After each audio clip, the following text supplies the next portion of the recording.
ज्ञानमूलं गुरोर्मूर्ति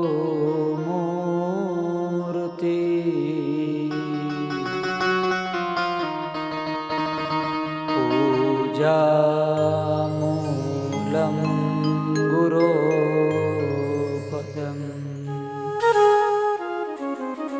मन्त्रमूलं गुरोर्वाक्यम्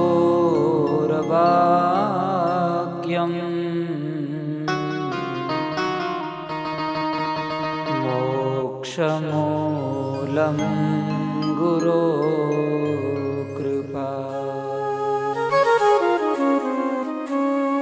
सद्गुरुदेव की जय। सनातन धर्म की जय। भारत माता की जय। જીવનને સફળ બનાવવા માટે શુભ ઉદ્દેશ્યથી અને સનાતન ધર્મના આધાર સ્તંભ ગ્રંથોના માધ્યમથી ચાલી રહેલી જીવનની સફળ યાત્રામાં અલગ અલગ સ્થાનેથી અલગ અલગ ઉપકરણોના માધ્યમથી જે કોઈ પણ શ્રોતાઓ આ નૌકામાં વિહાર કરી રહ્યા છે એ તમામ શ્રોતાઓના આત્મામાં બિરાજમાન પરમાત્માના ચરણોમાં કોટી કોટી વંદન. જય ગુરુદેવ. ગયા અધ્યાયમાં પુરુષ અને પુરુષાર્થની વાત કરી. પુરુષ કેવો હોય, પુરુષનો પુરુષાર્થ કેવો હોય અને પુરુષાર્થ કરવાથી જ પુરુષ શોભે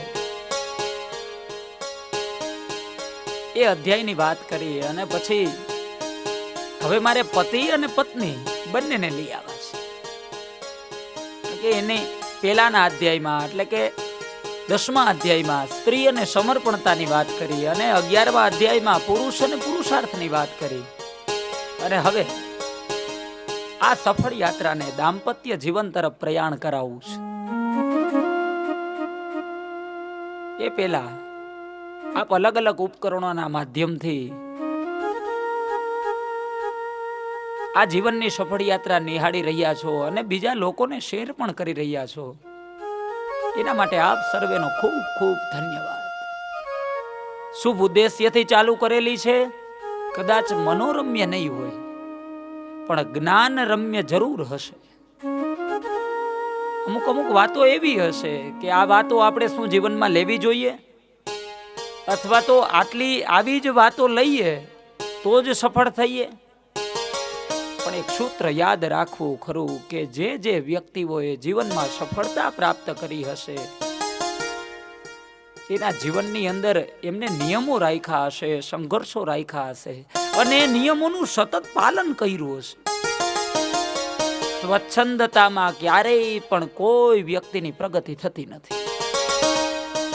એટલે આ બધા નીતિ નિયમો આપણા પોતાના જીવનને સુધારવા માટે છે. અને કદાચ ન સુધારીએ તો પણ કોઈ આપણે કઈ કહે નહીં. પણ જે યાત્રા બનાવી છે, જે જીવનની સફળ યાત્રા તરફ પ્રયાણ કરવું છે, જો એ કરવું હશે તો શાસ્ત્રોએ કીધેલું એમ સપ્રમાણ નીતિ નિયમ સાથે આપણા જીવનને આપણે ઘડવું જ પડશે. શ્રાવણ માસ અને હવે તો થોડા જ દિવસો બાકી છે.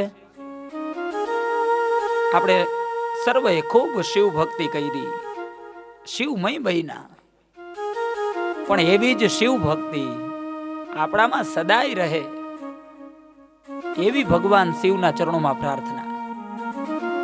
માત્ર શ્રાવણ માસ પૂરો થાય ત્યાં સુધી નહીં, પણ શ્રાવણ માસ પૂર્ણ થાય પછી પણ એ જ ભાવથી આપણે શિવાલય જઈએ, એ જ ભાવથી આપણે અભિષેક કરીએ, આપણે દર્શન કરીએ અને આપણા જીવનની ક્ષણને ધન્ય બનાવીએ.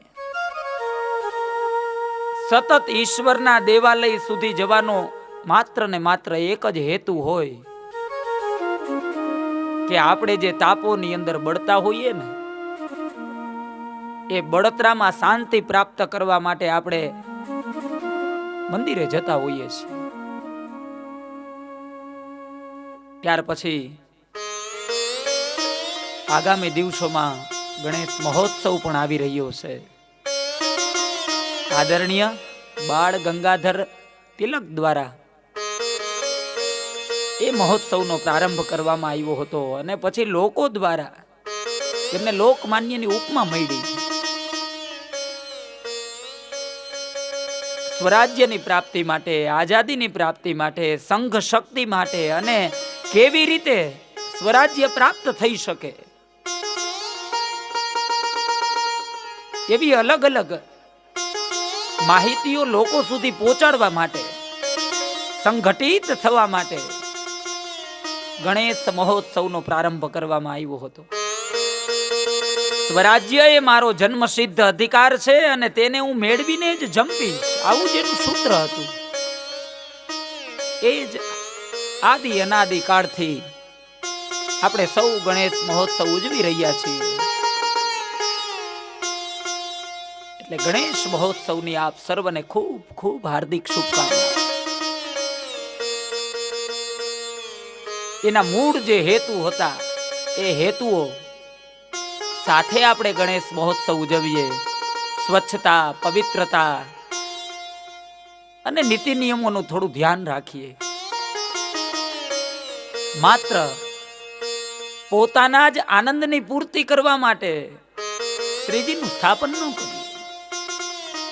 ક્યાંક એનાથી તો પરમાત્મા પણ નારાજ થતો હશે. માત્ર ને માત્ર સ્વચ્છંદતાનું દર્શન કરવા માટે શ્રીજીની પ્રતિમાનું સ્થાપન ન કરીએ. એની પવિત્રતા જાળવીએ. ગણપતિ મહારાજને ઘરે લઈ આવીએ ત્યારે જેટલો જ આપણે આનંદ હોય, જેટલો ઉત્સાહ હોય, જેટલી જાગૃતતા હોય એટલી જ જાગૃતતા અનંત ચતુર્દશીને દિવસે પણ રાખીએ. એટલે આપણો ગણેશ મહોત્સવ સાર્થક થયો ગણાય.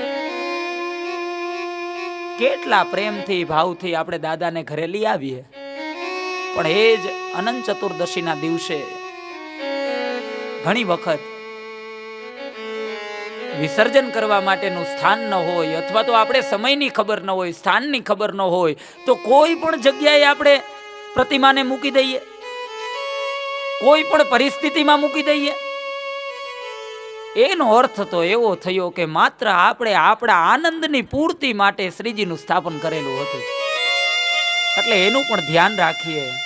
અને ક્યાંક એવું લાગે તો કદાચ 10 દિવસમાં તમે એક હાર પહેરાવી ન શક્યા હોય, કોઈ પ્રસાદી ન ધરાવી શક્યા હોય તો કાંઈ નહીં, પણ કોઈ જગ્યાએ શ્રીજીની પ્રતિમા તમને દેખાય તો એનું યોગ્ય જગ્યાએ વિસર્જન કરો. એ પણ એક ગણેશ મહોત્સવ જ છે. જન્મથી મૃત્યુ સુધીની યાત્રા ચાલે છે. શ્રોતાઓને એક વાતની સ્પષ્ટતા કરું કે વ્યક્તિનો જન્મ થાય ત્યાંથી મૃત્યુ થાય ત્યાં સુધીની યાત્રા છે.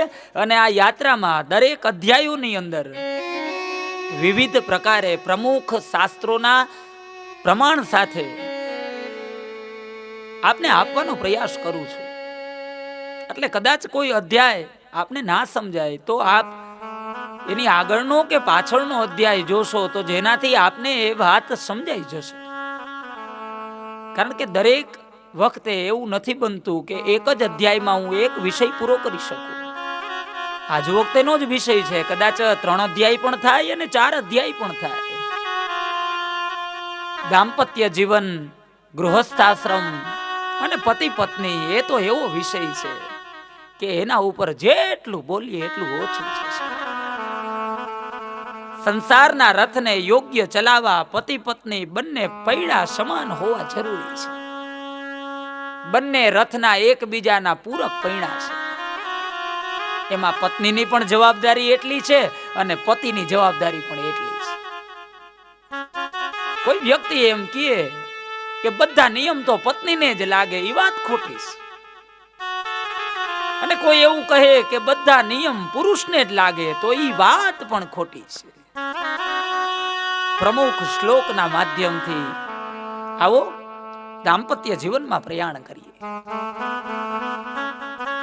ત્રયકાલ કૃતા પાશા શક્યન્તે ન નિવર્તિતુમ વિવાહો જન્મ મરણમ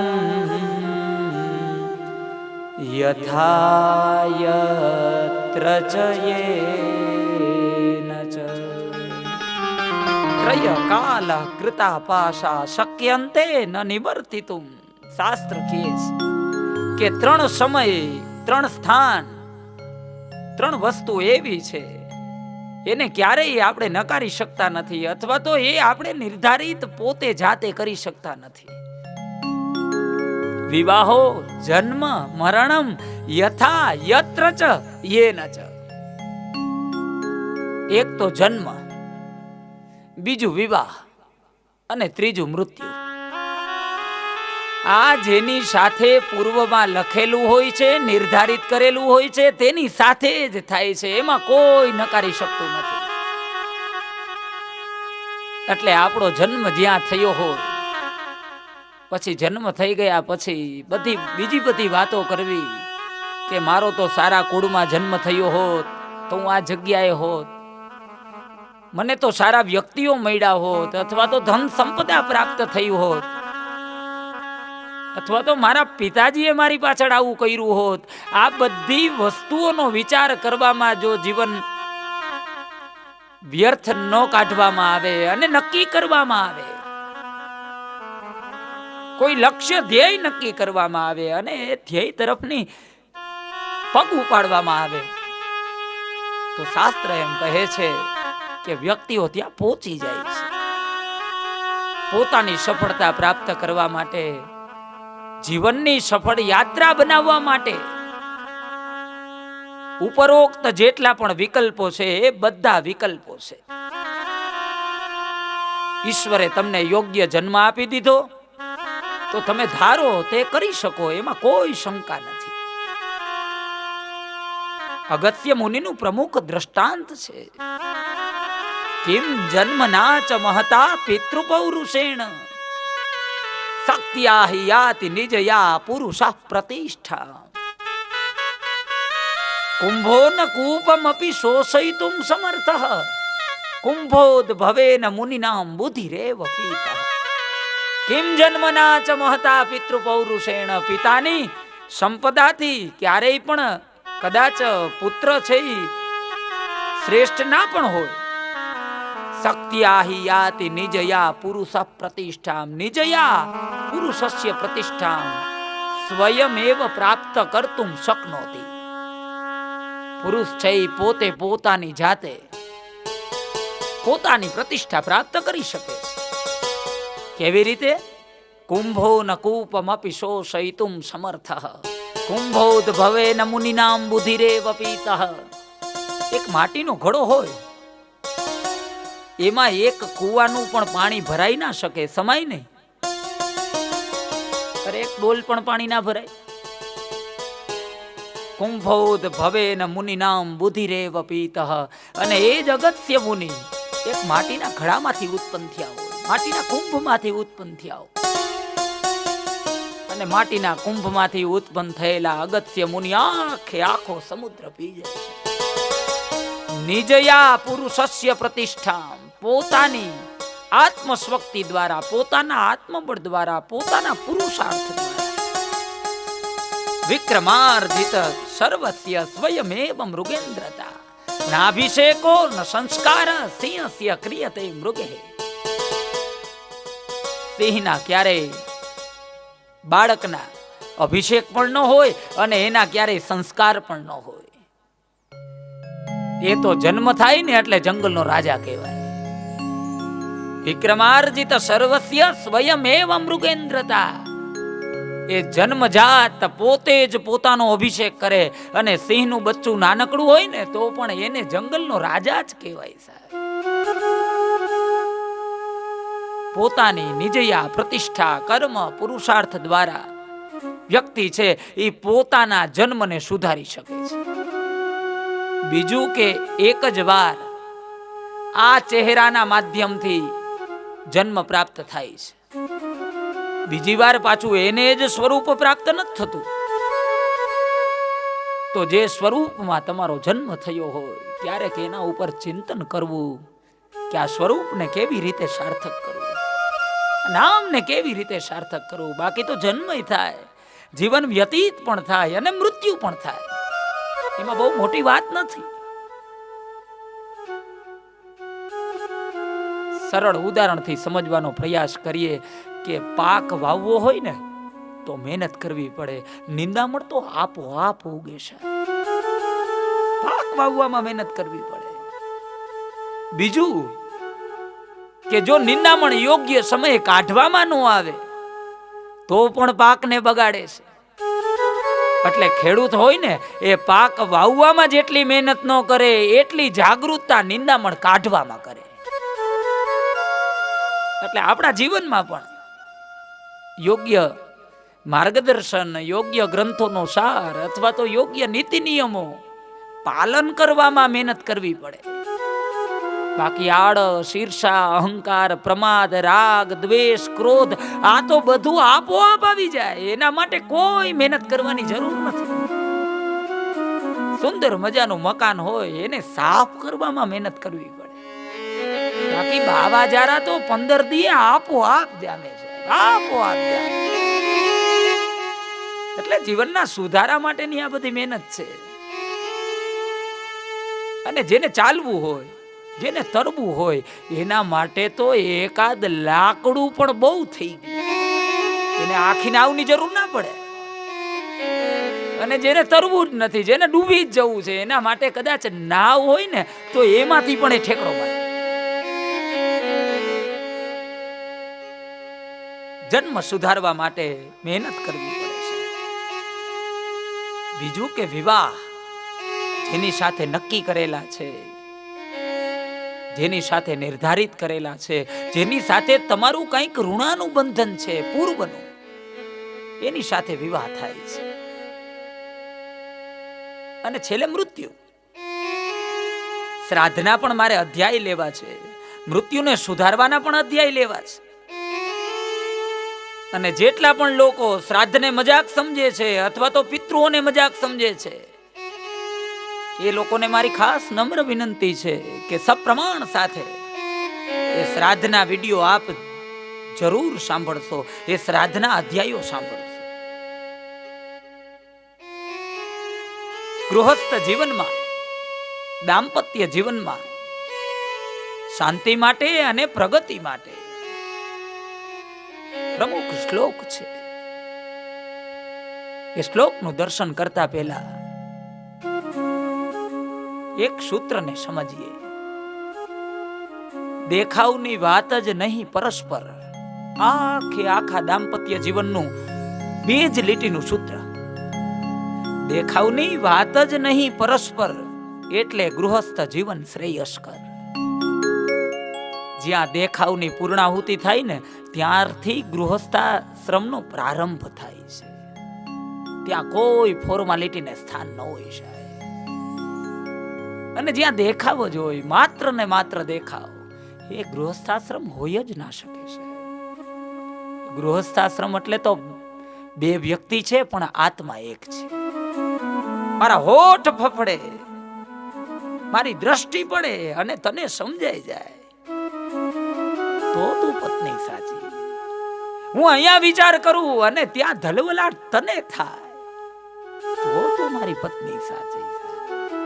પતિ અને પત્નીનો તો વ્યવહાર એવો છે, ગમે તેટલા દૂર હોય પણ એકવાર હૃદયમાં વિચાર કરે અને સામે છેડે ખબર પડે છે. એ દાંપત્ય જીવનની વાત છે. અને દાંપત્ય જીવન ક્યાં ખંડિત થાય એની પાછળનું પણ એ જ સૂત્ર છે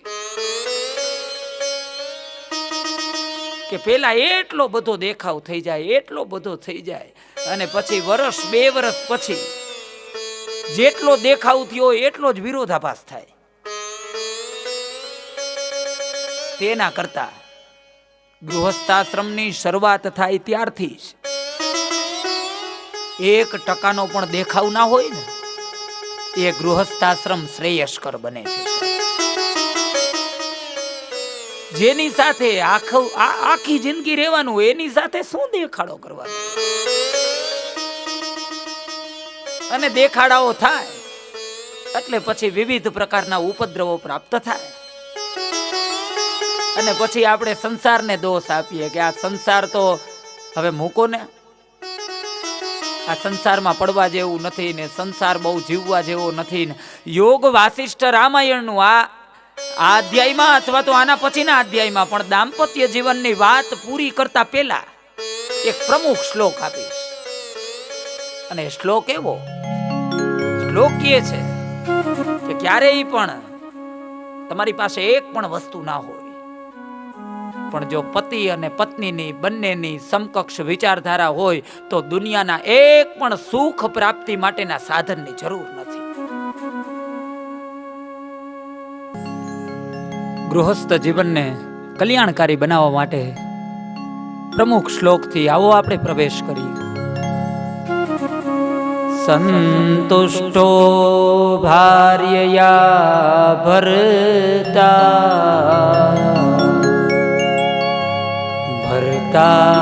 ભાર્યા તથૈવ ચ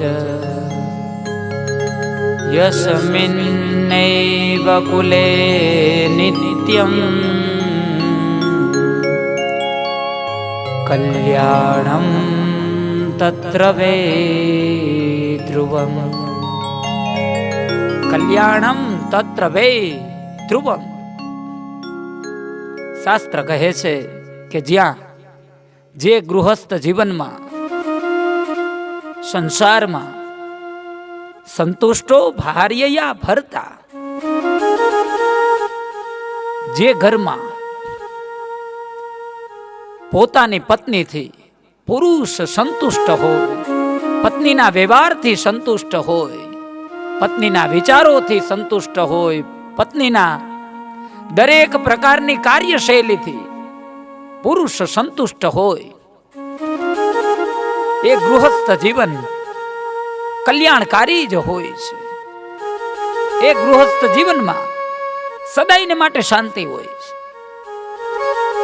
એવું જ નહીં, એના પૂરકની અંદર બીજું કર્તવ્ય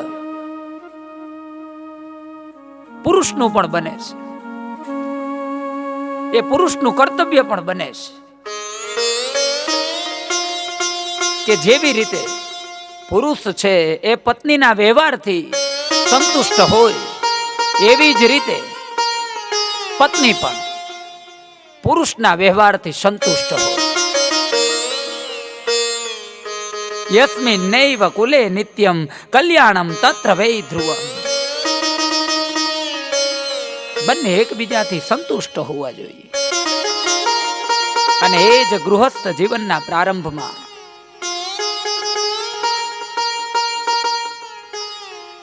સોળ સંસ્કારમાંનો એક સંસ્કાર એટલે વિવાહ સંસ્કાર. અને વિવાહ સંસ્કારમાં વર અને વધુ પ્રભુતામાં પગલા માંડે, અગ્નિની સાક્ષીએ 4 મંગલ ફેરા ફરે. અને એ જ મંગલ ફેરા આમ તો આખો વિવાહ સંસ્કાર જાગૃત અવસ્થામાં માણવાનો પ્રસંગ છે, પ્રમુખ સંસ્કાર છે. પણ આપણે ઘણી વખત એ જ્ઞાનથી અજાણ છીએ. માત્ર પૂરું કરવા માટે વિવાહ સંસ્કાર નથી, પણ જીવન જીવવાની પ્રમુખ આધારશિલા છે, પગથિયું છે, પાયો છે. અને યોગ્ય સમજી વિચારી અને પછી જાગૃત થઈ અને સંસ્કારનું ધ્યાન રાખવામાં આવે તો ક્યારેય પણ જીવનમાં અમંગલ થતું જ નથી. કારણ કે એને તો માંગલિક કીધું છે, જે મંગલ કરવા વાળું હોય એનાથી ક્યારેય અમંગલ થોડું થાય. અમંગલ થાય છે એનો અર્થ એવો છે કે ક્યાંક અંશે આપણી વેમ ચૂક છે. ધર્મ, અર્થ, કામ અને મોક્ષ 4 પગથિયા છે. અને એ 4 પગથિયાને યોગ્ય રીતે સમજવામાં આવે, પૂર્ણ કરવામાં આવે તો દરેક દાંપત્ય જીવનની સમાજ નોંધ કરે છે. બાકી સમાજ ઉદાહરણો આપે છે. એ ધર્મ, અર્થ, કામ અને મોક્ષ એના પૂરક રૂપે પણ 4 પગથિયા છે, 4 સોપાનો છે. અને યોગ વશિષ્ઠ મુમુક્ષુનો 11મા અધ્યાયનો 59મો શ્લોક એની પૂર્તિ કરે છે. આવો એ શ્લોક જાણીએ અને પછી બંનેનો સમન્વય કરીએ અને એના પછી 4 પગથિયાનું ચિંતન મારું પોતાનું આપને આપીશ. મોક્ષ દ્વારે દ્વારપાલા ચત્વાર પરિકીર્તિતઃ સમો વિચાર સંતોષ ચતુર્થ સાધુ સંગમઃ. સમો વિચાર સંતોષ ચતુર્થ સાધુ સંગમઃ. ધર્મની સાથે સમ નામનું પ્રથમ સોપાન આપ્યું છે. સમ એટલે ઇન્દ્રિયોનો નિગ્રહ. કર્મેન્દ્રિય અને જ્ઞાનેન્દ્રિય એ બંનેનો યોગ્ય ઉપયોગ. એ બંનેને ધીમે ધીમે ધીમે વિષય વાસનાઓમાંથી મુક્ત કરી અને એકબીજાના કર્તવ્યનું પાલન કરવામાં લગાડવામાં આવે. ધર્મના કાર્યમાં ધરતી ધારયતી અખિલાન જનાન લોકાન વાસ ધર્મ એ ધર્મની વ્યાખ્યા છે. જે પોતે ધરે છે અને બીજાને ધારણ કરાવે છે.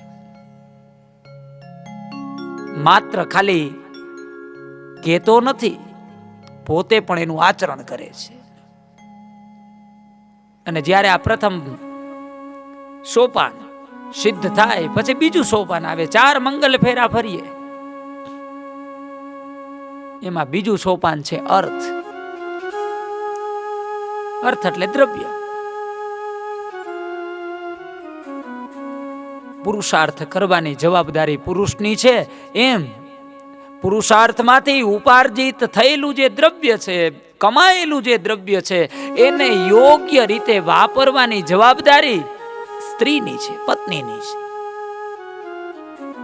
અથવા તો પુરુષ જેટલું પણ અર્થોપાર્જન કરે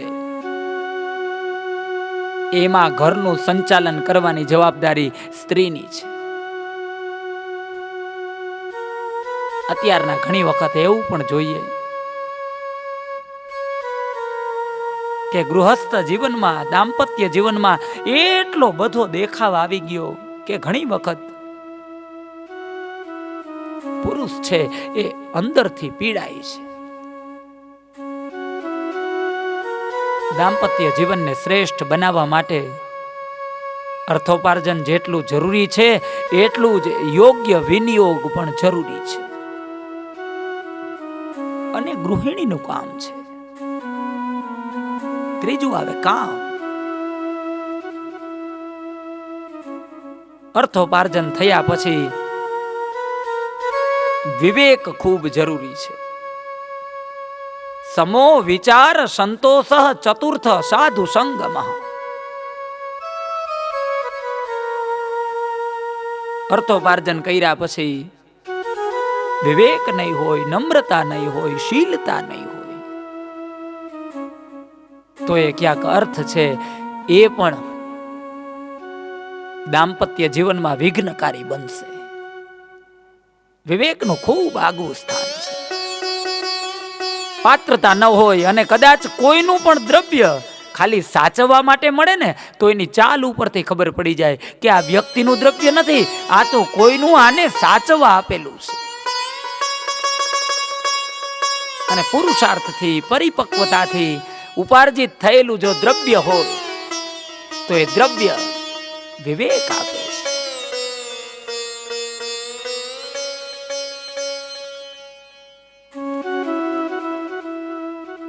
ત્યાર પછી કામ છે. ધર્મ, અર્થ, કામ, દરેક પ્રકારની ઉત્પન્ન થતી કામનાઓમાં જ્યારે સંતોષ આવે તો સમજવાનું કે આપણું દાંપત્ય જીવન છે એ શ્રેયસ્કરની ગતિમાં છે. એ દરેક પ્રકારના કામનાઓની પણ સંતોષથી પૂર્તિ થવી જોઈએ. અને ચોથું પ્રમુખ પગથિયું છે મોક્ષ. અને મોક્ષની સામે તો સત્સંગ. મોક્ષ દ્વારે દ્વારપાલા ચત્વાર પરિકીર્તિતા. આ 4 નામરૂપી દ્વારપાળો છે એ મોક્ષના દ્વારે ઊભા છે. એમાં મોક્ષની સામે સત્સંગ છે. સત્સંગ એટલે શું? સતામ જાયતે ઇતિ સંગ. સત્સંગ સજ્જન વ્યક્તિઓનો સંગ કરવો, સજ્જન વ્યક્તિઓની સાથેની મિત્રતા રાખવી, અથવા તો સજ્જન વ્યક્તિઓની સાથેના વિચારોની આપલે કરવી. જ્યાં સુધી આ નહીં થાય ત્યાં સુધી એકબીજાના પૂરક કદાચ નહીં બની શકાય. અને મોક્ષની વ્યાખ્યા જ શાસ્ત્રકારો એ આપેલી. ભૂતકાળનો શોક મટી જાય, ભવિષ્યની ચિંતા વહી જાય, અને વર્તમાનમાં જે છે એનો મોહ છૂટી જાય. એટલે મોક્ષ આ જ જગ્યા ઉપર છે. ભૂતકાળમાં જે થયું હોય એનો એકવાર શોક નીકળી જાય, આવનારા દિવસોની ખોટી ચિંતાઓ દૂર થઈ જાય, અને વર્તમાનમાં તમારી પાસે જે હોય એનો મોહ ન રહે. એનો અર્થ જ મોક્ષ છે. મળ્યું તો એમાં આનંદ, અને ન મળ્યું તો એમાં પરમાનંદ. સુખદેવજી મહારાજ પરીક્ષિતને શ્રીમદ ભાગવતજીના અંતમાં સુદામનદેવ અને સુશીલાજીની કથા સંભળાવે છે. સુદામા ચરિત્રની કથા સંભળાવે છે. એ તો ખાલી લોકભોગ્યો બનાવવા માટે અમુક વ્યક્તિઓ દ્વારા સુદામનદેવને અતિ ગરીબમાં ગરીબ દર્શન કરાવી દીધું છે.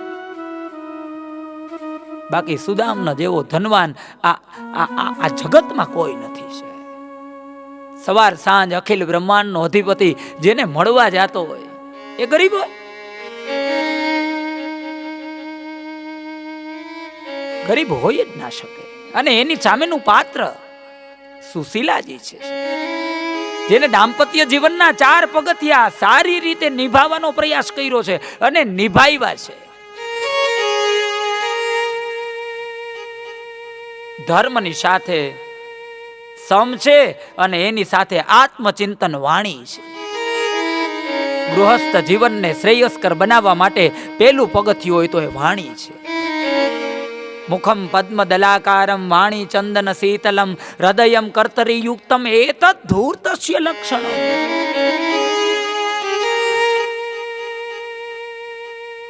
અત્યારે લગભગ બધી જગ્યાએ જોઈએ તો ખોટેથી જ શરૂઆત થાય. વાણી છે એ પ્રમુખ સ્થાન છે.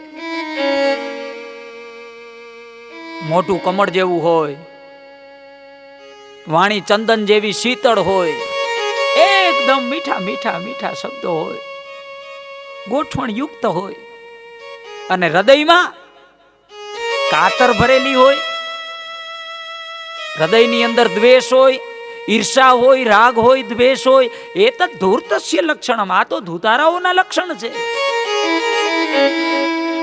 અને એ ગૃહસ્થ શ્રમના જીવનમાં પેલા જ આવે તો પાછળના 3 પગથિયા તો ભૂલી જ જવાના.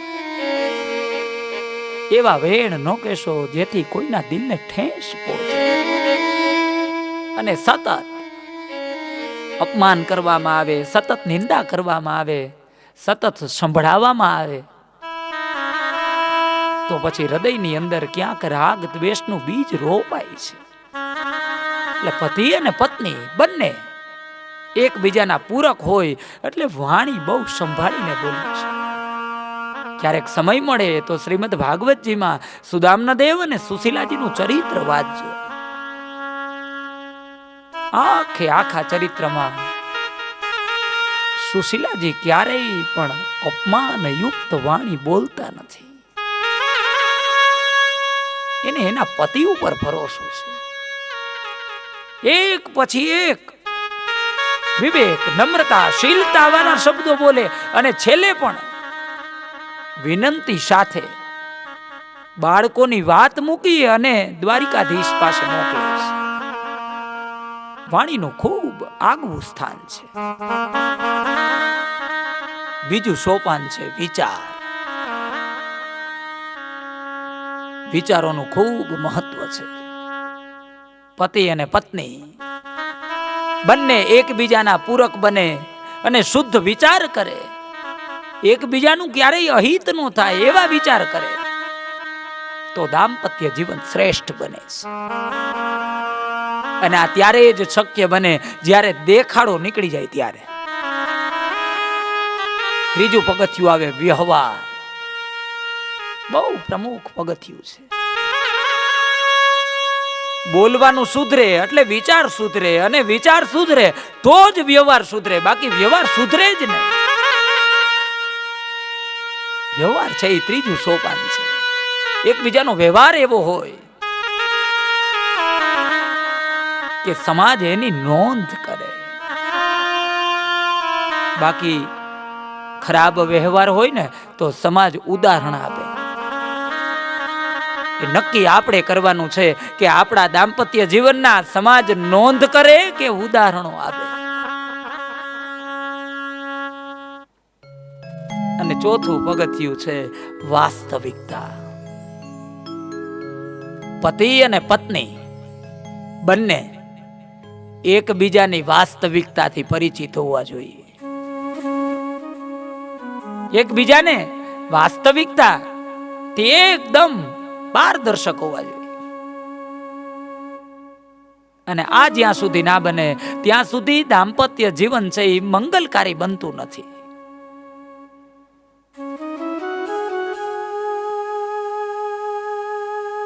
અને વાસ્તવિકતા આવ્યા પછી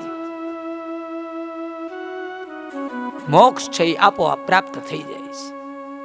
કારણ કે જે છે એ સત્યતામાં જ જીવન વ્યતીત કરવાની વાત છે.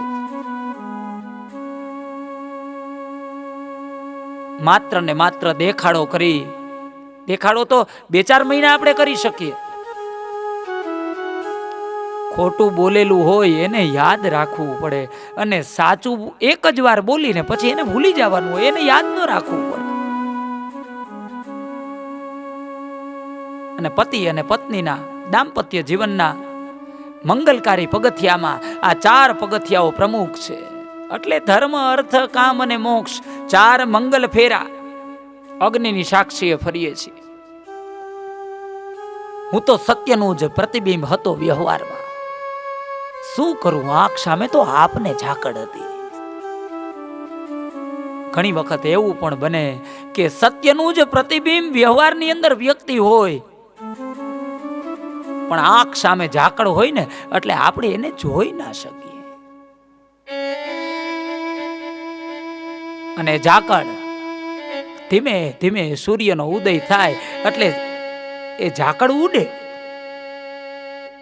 અને પછી સામેનું ચિત્ર સામે દેખાય, પણ ત્યાં બહુ મોડું થઈ ગયું હોય, બહુ મોડું થઈ ગયું. એટલે તમારી આંખ આડે પણ ક્યારેક ઝાકળો આવે ને તો થોડી વાર ત્યાં ઊભા રહી જાજો. સૂર્યના કિરણો આવે એટલે કોઈ સજ્જનના જ્ઞાનના કિરણો એના ઉપર પડે, અને પછી એ ઝાકળ દૂર થઈ જાય. પછી એકવાર સામે જોવું. ઝાકળમાં ને ઝાકળમાં બહુ ચાલવું નહીં. ઘણી વખત અકસ્માત પણ થાય. ઉપરયુક્ત ગુણો ધર્મ, અર્થ, કામ અને મોક્ષ, આ ચારે ચાર દાંપત્ય જીવનને શ્રેષ્ઠ બનાવવા માટે ખૂબ જ જરૂરી છે. અને એ થાય તો જ સમાજ એ પતિ અને પત્નીની નોંધ કરે છે, બાકી ઉદાહરણો આપે છે. અને એ જ દાંપત્ય જીવનમાં વિવાહ સંસ્કારના અંતે સપ્તપદીનું વાંચન કરવામાં આવે અને એકબીજા પતિ અને પત્ની 7 સંકલ્પો એકબીજાને આપે છે અને સંકલ્પો લઈ અગ્નિની સાક્ષીએ અને પછી દાંપત્ય જીવનમાં પ્રયાણ કરે છે. પણ ઘણી વાર આપણે આપણા નિજાનંદમાં કે સ્વચ્છંદતામાં એવું માનીએ છીએ કે આ સપ્તપદીની આપણે શું જરૂર છે. એ તો ગોરદાદાનું કામ છે, બ્રાહ્મણ દેવતાનું કામ છે, એટલે એ બ્રાહ્મણ સપ્તપદી વાંચે, અમારે કઈ સાંભળવાની જરૂર નથી.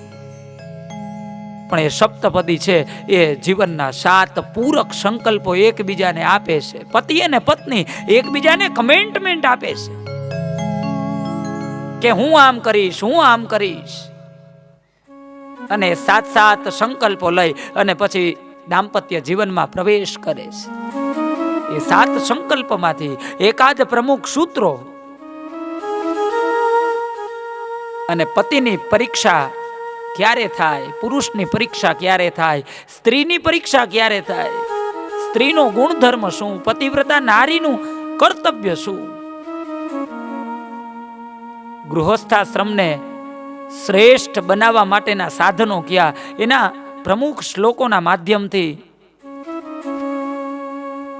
આગલા અધ્યાયમાં ઉદાહરણો જોશું.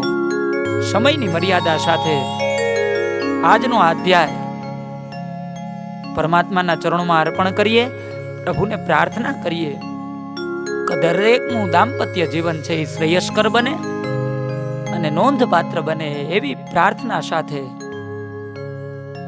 આપ સર્વને જય ગુરુદેવ, શુભ રાત્રિ.